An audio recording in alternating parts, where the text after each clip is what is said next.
Hey everyone. Okay, so I've got a weird hair sticking up. It'll probably pop back up, but that's okay. But I got my seed order. Woohoo!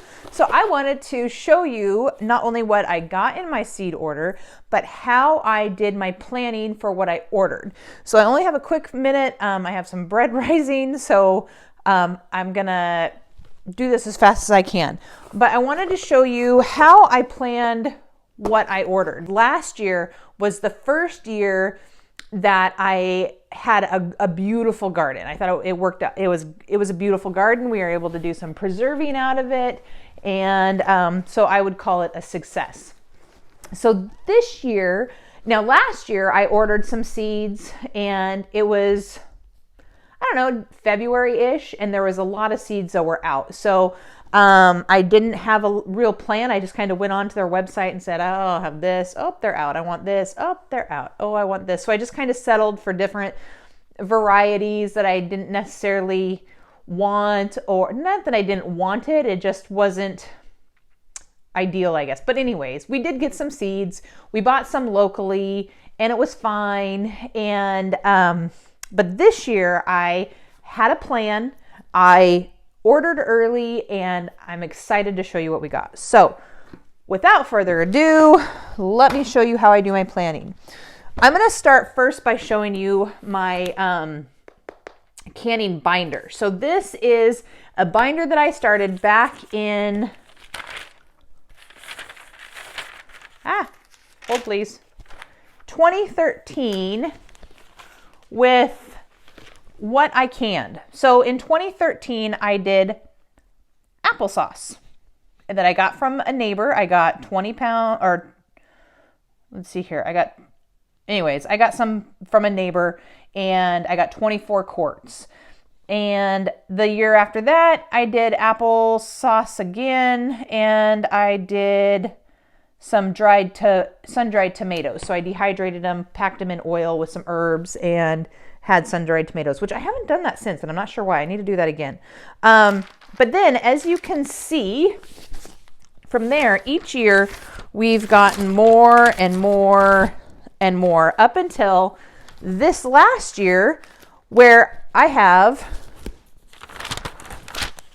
2 pages of notes that I've taken of where I bought different things. So even though we did have a good garden year last year, I still, my strawberries weren't to a point where I could do much with the strawberries that I had. So I still had to supplement that.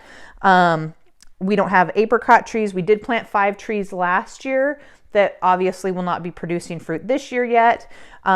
We have it in the budget for 5 more fruit trees that we'll put in this year. Again, not going to produce for another 3-4 years, and that's okay. And so anyways, basically this is just notes of where I got my fruit, or food, what we paid for it, who had the best price, how much I bought, and then how much we preserved. And what's really great about this is I can say, okay, last year we did, let's see, 25, 30, we did 30 quarts of peaches. And so when we run out of peaches at the end of this spring, I can say, oh, okay, that was either just enough peaches, or I need to up the quantity that I buy and that I preserve, or maybe we have a surplus of them, so next year, this coming year, I don't need to can peaches. So it's just good to know, like this year, this last canning year, I upped my goal was to have jam all year long, because we usually run out of jam about February, March-ish. And then of course the new berries aren't coming on until June-ish. And so my goal was not to have to buy jam in the grocery stores until the new crop started, until we're able to start canning more for the year. So I did a ton of jam this year, and so far we're doing good. It's January and we still have a good supply in there. So anyways, that was these kind of notes. If you don't can, or if you're going to start canning, are really good. We have not only a really great you-pick farm that we can go to. Well, this last couple of years, it's been more of a, you say how much you want, like of green beans, and you go and pick them up and they already have them picked. But so we have a couple farms in the area that we can do that with. So that's been a great resource. We have a Mennonite market who buys a lot of bulk stuff and then sells it in bulk. So that's one of the places we've gotten some of our peaches for canning. Apples are really easy to come by around here. We actually have a canning co-op that this year, the last couple of years, she hasn't done anything, but this year she said, hey, I'm getting apples. This is the date. Here's the price. Let me know how much you want.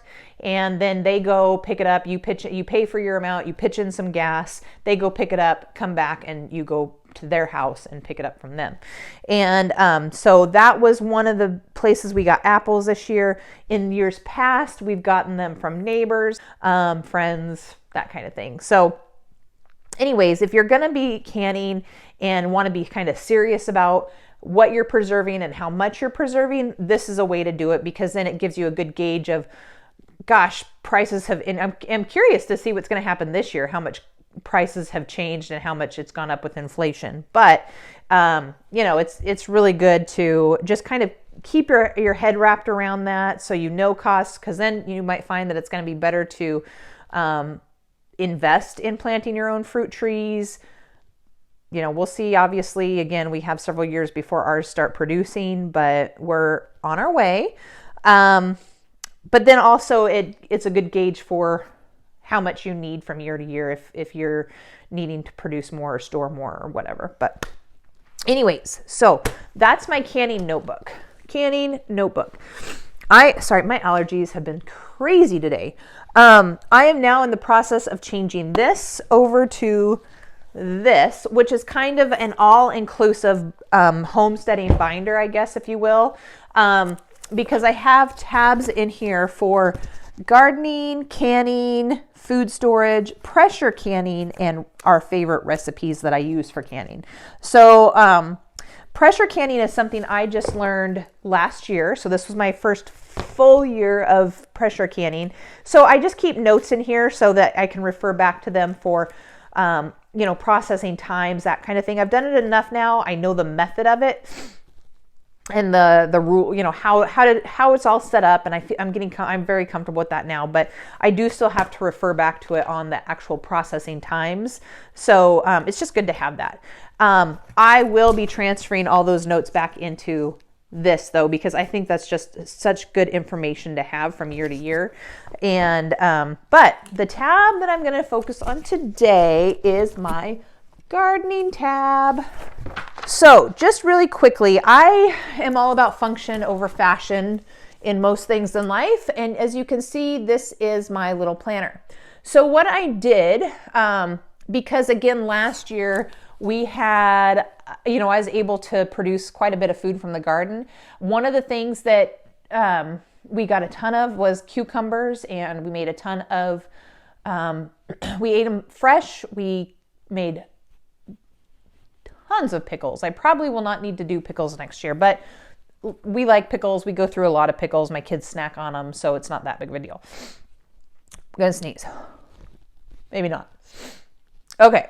So anyways, we are going to plant some more cucumbers this year. What happened last year is we ended up getting the big C in the end of August. And so our cucumbers, we got behind on those, and we had so many cucumbers coming out our ears, and I couldn't keep up with them. And, we gave a ton away. I'm looking forward to having hopefully some chickens this year that we can give some of that stuff to the chickens. A lot of it ended up in the compost. We sent some over to our neighbor who had pigs. I don't want to just plant vegetables and fruit just so that they can then be wasted, I guess, or used for compost. I want them to have a purpose. I want them to go to people who use them. I want to preserve them, and I want to do justice by my garden. And so this year I actually really put together a plan of what I was going to do and how I was going to do it. So what I did is I just listed out all the vegetables that I want to grow, all the different things I want to grow, and then I listed how I plan to preserve them this year. Because that then just, if there's something there that doesn't have any way of preserving and that we would actually eat it, I'm probably not going to grow it. I mean, I might try it if it's just something completely new and I'm not sure what we're going to do. I might grow one, one or two or whatever. But I want to be able to preserve it. So I'll just go through the list, shall I? So on our list, we have onions, carrots, potatoes, green beans, cucumbers, tomatoes, bell peppers, jalapenos, spaghetti squash, pumpkins, corn, lettuce, spinach, zucchini, sugar snap peas, broccoli, Brussels sprouts, dill, cilantro, peppermint, lemon balm, garlic. And then we also, of course, have our berries, which are already planted, marionberry, raspberry, blackberry, strawberries. And then we have our trees that are planted right now. And then, like I said, we're ordering 5 more. So I then I highlighted the ones that I have, the seeds that I already have, because I do have some left over from last year. I put a check mark by the ones that, there you go. A check mark by the ones that I was ordering or had ordered. And then I had a still to get. So, like with the onions, my plan for preserving them is I'm going to dehydrate them. I'm going to put them into cold storage and I'm going to chop and dice and freeze some. Carrots, I'm going to dehydrate. I do not like canned carrots. I don't like the texture. But this was the first year that I dehydrated a ton of green peppers and carrots. And those have been great for putting into soups, stews, whatever it may be. But I've really enjoyed having the dehydrated carrots. So my plan is to also put some into cold storage. I've never done cold storage with carrots, so we'll see how that goes.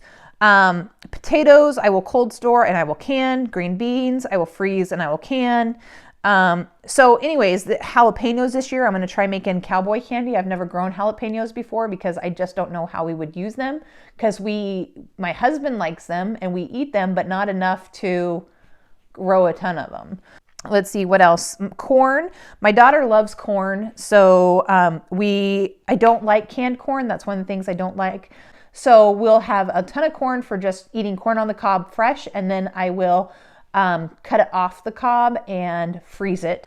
I know it can be pretty labor intensive when it comes to the shucking and the cutting. And I want to see on a small scale what that's like this year versus than doing a large scale. Like this last year, we had enough green beans that we could pick a handful for enough for a dinner that week or something. But I did not do it on a large scale last year because I wasn't sure. One, we still had green beans canned, and we're just about ready to finish the last 4 or 5 jars of those.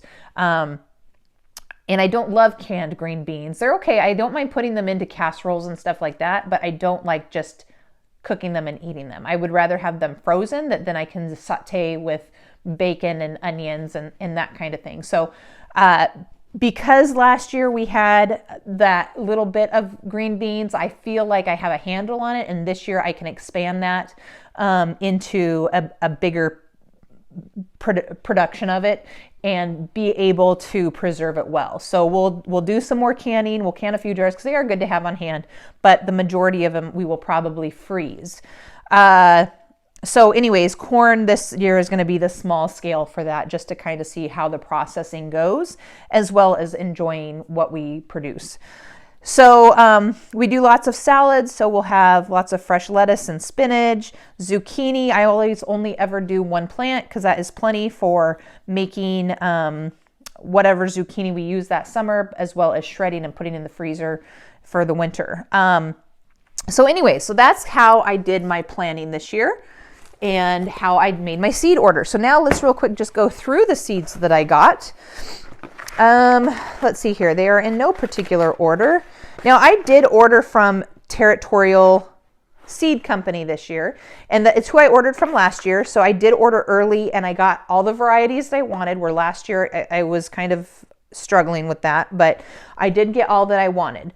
Now, if you want to learn about seeds and what the difference is between like the organic, the heirloom, the non-GMO, GMO, Roots and Refuge does a really good job. She's put out just recently a couple educational videos on seeds and what the differences are. And since I've watched that, I will probably order next year a little bit differently. Territorial Seed Company is out of Oregon, but they are one of the bigger seed companies. But I like to support small businesses. So anyways, with that, so lettuce, this is a tape, I believe, because lettuce seeds are super tiny. Again, we do lots of salads. So we have lettuce and spinach. And this, I'm excited about the spinach because this is a variety that we grew in my garden as a kid. And it's the big leaf spinach. So you can put a whole one on a sandwich, and it's maybe a little bit stronger than the petite spinaches that you get like in the grocery store. So I'm super excited for that. So different varieties. I have another variety in here somewhere of lettuce, because I think I got a spring mix or a salad mix or something like that of different. This is a romaine. The other one is just a different mix of different lettuces and greens. So anyways, we will have one garden box dedicated to salad greens. Let's see, we've got broccoli and Brussels sprouts. Now this is something that I tried to plant this last year, and they grew really well. They did great into the winter. Even we did a little cold frame on them. They were doing great up until the first snow. Even the first snow, they were fine, but I finally gave up on them because we had aphids were so bad. But we have a friend there. We have some friends whose mom has kind of become a little gardening mentor for me. And I asked her if she grew them. She said yes. And she told me how. So rather than planting them late summer into fall and winter, she said, get them started in February, and then you have them before it gets to the heat of the summer and the aphids come out. But anyway, so I'm excited to try that. I was going to give up on them, but she encouraged me not to. And we're going to get these started probably in about a month, and I'll take you along for that. So we're going to give it another shot. Whoa. Next, we have bell peppers. My bell peppers last year did awesome. I ended up doing a ton of slicing and freezing them, and then chopping and dehydrating them. So I'm going to do more of that. Here are our jalapenos. So like I said, we're going to do a cowboy candy, green peppers, sugar daddy peas. Now, I don't have the time or the energy or the desire to be shelling peas to preserve them. So, and I don't like canned peas. So this year we are doing sugar daddy, sugar snap peas, and just eating them fresh. If we have a bumper crop of them, and if I have the time and the energy, I might shell them and put them in the freezer. But for now, we're just going to plan to eat them because my kids don't like they don't like peas, but they do like eating just fresh peas out of the garden. So we'll just grow those for fresh eating. Oh, here's that other lettuce mix. We got some more cucumbers. Now this F1, this is one of the things that I might do differently. Now I'm not going to be saving cucumber seeds for replanting next year because that just, yeah, I don't have the patience for that. But the F1, apparently you can save the seeds, but it's a hybrid. If I understand it right, it's a hybrid. So you are not necessarily going to get the same. You will get a plant, you can eat the plant or the fruit that you get from that plant. But you may not get the exact thing that you planted, as far as what it tastes like, what it looks like from the F1, because it's a hybrid. So that's one of the things that next year I might change. Now for cucumbers, it probably isn't a big deal because again, I may or may not save seeds for next year from the cucumbers. But anyways, that's something I would change. So cucumbers, green beans is something that I will do a lot of this year. I think I just talked about that. So we did get a pole bean this year. So each year we dedicate a certain amount of the budget to the garden. And so last year we put in garden boxes. We put 4 big raised beds in. This year, we're putting in trellises. So we'll put in trellises for the peas, green beans, and tomatoes. So green beans is something that I will be growing enough of to preserve for the winter. We have spaghetti squash. We like spaghetti squash. More peas. I don't know why I got 2 peas. It's a lot. Corn. We will be doing corn. Again, this is an F1, but that's fine. This year will just be a learning year of how much we can grow, how it grows and how much we can really produce or preserve. So not a big deal that it's an F1 hybrid, but next year I probably won't buy that. Carrots is a big one that we will be preserving this year. We did, like I said, we did preserve some for last year, but we're going to up our production. So I did get both. Yeah, this is the tape. We had these candy snacks last year and we really liked them. These are the purple ones. And this is, these are pelleted seeds. So I don't know if you've ever seen a carrot seed, but they are itty bitty bitty bitty. So these pelleted seeds have a coating on them that just kind of dissolves, or